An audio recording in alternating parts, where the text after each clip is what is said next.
Et justement, pour revenir en détail sur cette actualité au Maroc, avec moi sur le plateau, l'analyste politique Driss Essaoui. Bonsoir et merci d'être avec nous. Bonsoir. Alors d'abord, comment peut-on analyser ce remaniement gouvernemental au Maroc ?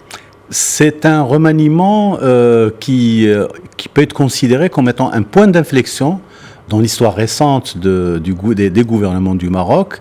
D'abord, c'est une impulsion qui a été faite par le roi Mohamed VI dans son dernier discours de la fête du trône, et il a demandé à ce qu'on puisse présenter un gouvernement plus ramassé, plus efficace, plus enclin à livrer du contenu de politique publique que des ministres qui s'empêtrent dans des querelles intestines, partisanes.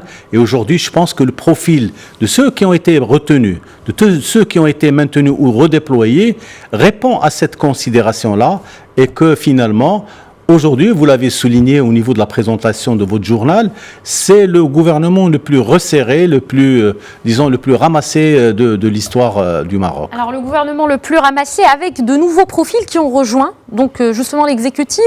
Quelles sont leurs valeurs ajoutées? Qu'est-ce qu'ils peuvent apporter comme compétences? Je pense que déjà, c'est un sang nouveau. C'est des gens qui n'ont pas exercé. D'abord, ils ne sont pas de purs produits des partis politiques. Ce sont des compétences qui ont montré leur savoir-faire dans les domaines qu'ils géraient là où ils étaient. Et aujourd'hui, ils viennent à une responsabilité gouvernementale certains d'entre eux, avec une appartenance politique.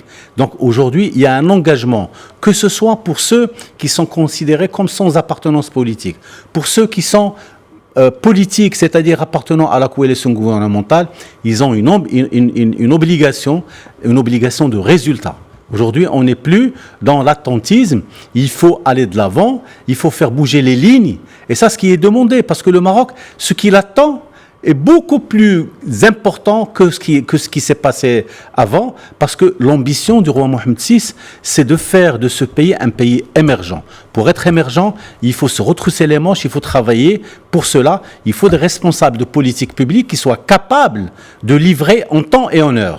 Alors justement, vous avez parlé du souverain, le roi Mohamed VI, qui justement, dans son discours du 29 juillet dernier, à l'occasion du 20e anniversaire de la fête du trône, a appelé donc le gouvernement à proposer de nouvelles figures, justement pour renouveler et enrichir l'équipe gouvernementale. Avec ce remaniement d'aujourd'hui, à votre avis, est-ce que ces attentes du souverain vont être atteintes? Laissez-moi d'abord vous faire deux petites remarques rapides. La première, c'est que les partis politiques, les responsables de partis politiques qui sont impliqués dans le gouvernement ont fait montre d'une grande responsabilité, parce qu'ils ont fait taire les ambitions individuelles et les calculs politiciens. Et ils ont pu proposer des gens qui ne sont pas nécessairement de l'arrière-garde. Voilà. Et deuxièmement, nous avons aussi le fait que ce gouvernement a pu être monté sur la base d'un noyau dur. Nous avons un noyau dur de responsables de dossiers importants, stratégiques pour le pays, qui ont été maintenus et qui ont montré leurs compétences dans la gestion des dossiers, et ils sont là. Alors, ce qui est le plus, la plus-value, c'est cet esprit. Ce gouvernement sait qu'il doit constituer un point d'inflexion dans la courbe d'évolution de ce pays. Est-ce que le gouvernement doit rendre des comptes le plus rapidement possible? Il doit rendre des comptes aussi bien aux électeurs que devant la plus haute autorité de ce pays, qui est le roi Mohamed VI. Merci beaucoup, Driss Essaoui, analyste politique. Merci encore une fois d'avoir répondu à nos questions au sujet de ce remaniement ministériel effectué aujourd'hui au Maroc.